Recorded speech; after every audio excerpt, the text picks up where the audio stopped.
Hi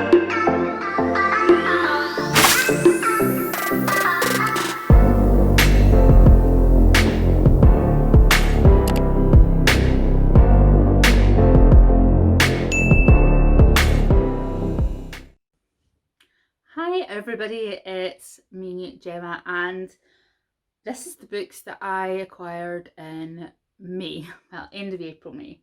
Now, I've said this in my other video that I recorded earlier on, and there will be links below in the description box for Black Lives Matter with everything that's going on at the moment. Firmly stand by the statement that it's not enough to just not be racist, you have to be firmly anti-racist, and for that reason, if you have any criticisms or anything to say about it that isn't yes, I totally agree, you can click off this video and just piss off, basically. I know that sounds harsh, but these are harsh times when people are getting nailed on for 9 minutes and murdered by the police.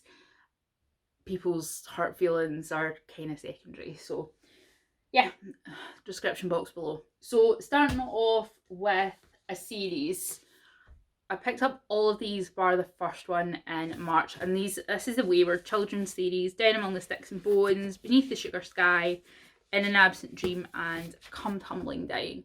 I just got Come Tumbling Down today actually, so I've not read this one yet, but it's about Jack and Jill again. Honestly, In an Absent Dream ripped my heart out.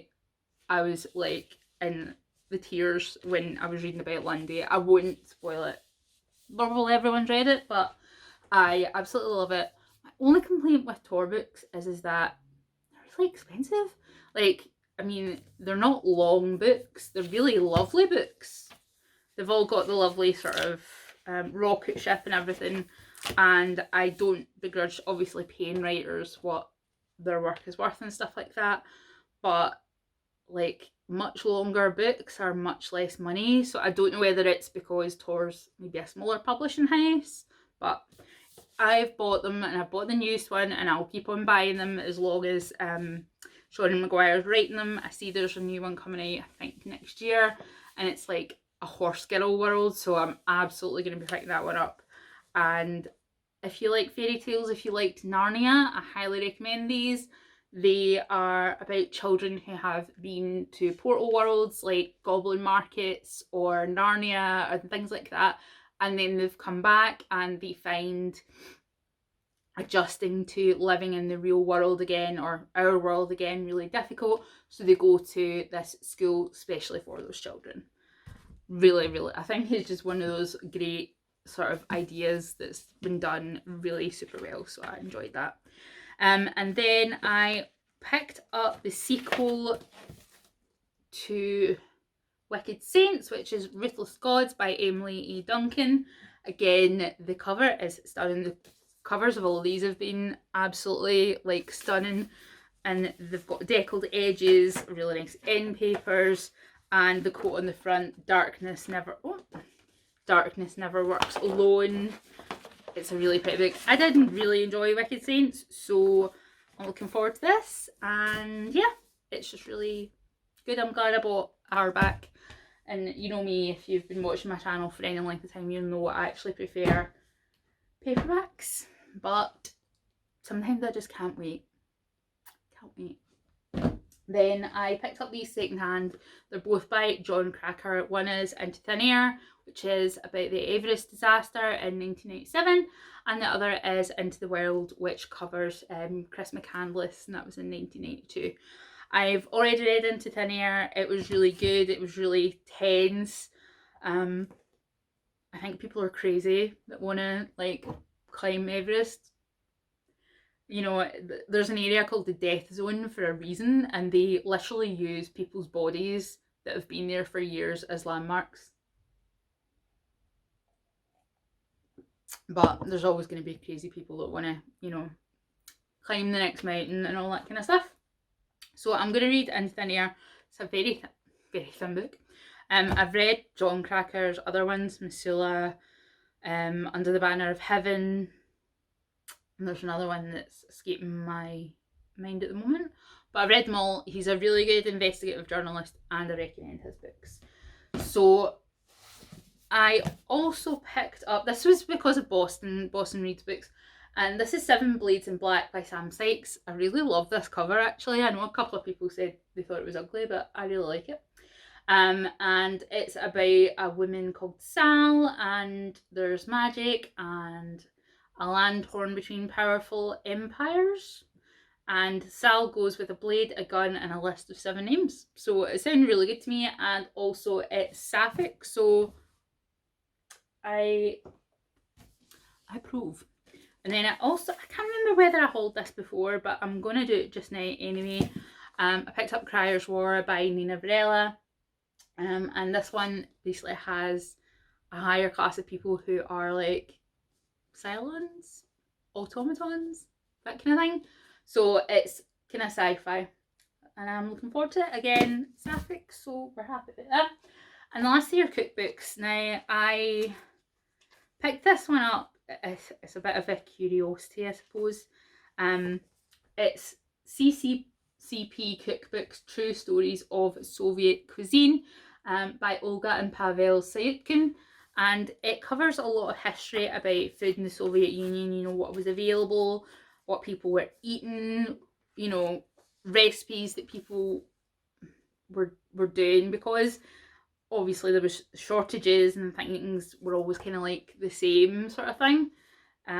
Things like Soviet champagne cocktails, and talking about the importance of like caviar. And I also love it when books have these kind of spines, the sort of naked spines. I really like that, especially because when you're cooking, they sit open really well, which I like. So I'm probably going to try and make the Vareniki from this. And there's a type of bread in here, like a May quick bread, that I'm going to try as well, and maybe a jam. So we'll see how this one goes. And I also picked up The Fade in Cuba, the cookbook by Madeline Vasquez Galvez and Imogen Tondra. Faden are my favourite cookbook publisher. Is it weird to have a favourite cookbook publisher? Well, I do. I collect these books, and they're always really spot on. They tend to pick a really amazing chef from that country and go with it. Like, they have done like the Favakin cookbook, which I love, the Nordic Bacon book. I bought the Turkish one not too long ago, which I've cooked quite a few things from. They're just a really great publisher, and if you like cookbooks both as objects and as things that you use practically, like, you can use them all practically. The recipes are all aimed at home cooks, most of them, except maybe Favakin, not so much. Favakin's more chefy, but I totally recommend it. And as you can see, I've already tabbed loads of things in it that I want to make very soon. Now, last but definitely not least is the Noma Guide to Fermentation by Renee Redzepi and David Zilber. Now, I at the moment have 2 fermentation projects on the go. I've got my sourdough starter and a sauerkraut, both of which I'm really loving. And also, actually, I've done like onions and stuff as well, pickling onions and stuff. And I'm finding fermentation really interesting, and really, I mean, it doesn't take a lot of equipment or anything like that. At the moment, I'm doing most of my fermentation in jars. I do have a food sealer that I might try, because I've seen quite a few things use the bags and ferment in the bags. And I'm also going to be turning my hand to kombucha once my SCOBY and stuff arrives, so I'm looking forward to that. And I just really love pickled foods. Like, I love kimchi, I love sauerkraut, everything like that. I never used to like it either. I used to hate like pickles and all that kind of stuff, but I really like them now, so there we go. So the Noma Guide is basically, it's actually really accessible stuff, like the recipes for kombucha, for like sauerkraut, for koji, and instructions on how to build your own fermentation chamber, which I'm probably going to try at some point,